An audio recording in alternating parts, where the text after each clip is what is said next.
तो प्रधानमंत्री ने किसानों को एक बड़ी सौगात जो है वो समर्पित की है।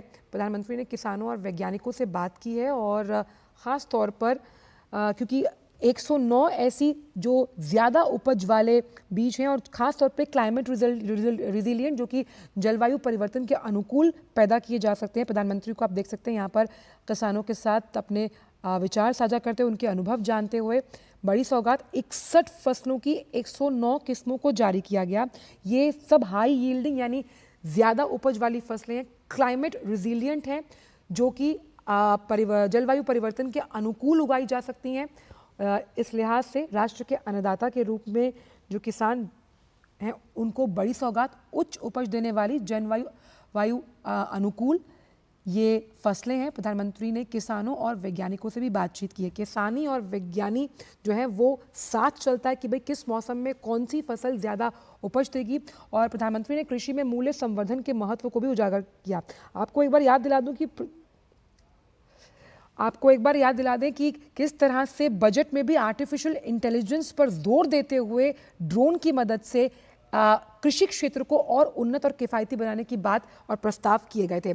इसी बड़ी खबर पर हमारे साथ हमारे संवाददाता विशाल बैरिस्टो जुड़ गए हैं। विशाल, एक बड़ी सौगात हम कह सकते हैं किसानों को दी गई है, जिसे राष्ट्र का अन्नदाता कहा जाता है, यानी उच्च उपज देने वाली तमाम वो 109 किस्में जो कि अब क्लाइमेट रेजिस्टेंस और रिजिलियंट भी रहेंगी जलवायु परिवर्तन के अनुकूल। बड़ा तोहफा किसानों को। देखिए आंचल, आज जो क्लाइमेट चेंज है वो पूरी दुनिया के लिए एक बड़ी चुनौती बना हुआ है और खासतौर से भारत के लिए जो दुनिया की सबसे बड़ी पॉपुलेशन को जिसको केटर करना है। तो जो मोदी सरकार का जो विजन है वो लैब टू लैंड, प्रयोगशाला से आप कैसे उसको जमीनी हकीकत पे उतारेंगे। आज जो प्रधानमंत्री ने 109 किस्मों की जो फसलों की किस्में हैं जो क्लाइमेट रेजिलियंट है, यानी कि गर्मी, सर्दी, बरसात का मुकाबला करने के लिए ये फसलें तैयार है पूरी तरह से। उसके अलावा भी ये हाईली न्यूट्रिशियस है, ये बायोमॉडिफाइड है। तो ये जो फसल है ना सिर्फ किसानों की लागत को कम करेगी, उनकी आय को बढ़ाएगी, बल्कि जो लोग इसको खाएंगे यानी कि देश की जनता, उनके लिए भी ये हाईली न्यूट्रिशियस फूड होगा। और इसके अंदर श्री अन्न जिसे हम मोटा अनाज कहते हैं, उसके अलावा फल हैं, सब्जियां हैं और दलहन भी है। भारत का एक बड़ा हिस्सा जो फॉरेन एक्सचेंज का है वो पल्सेस के इंपोर्ट में चला जाता है।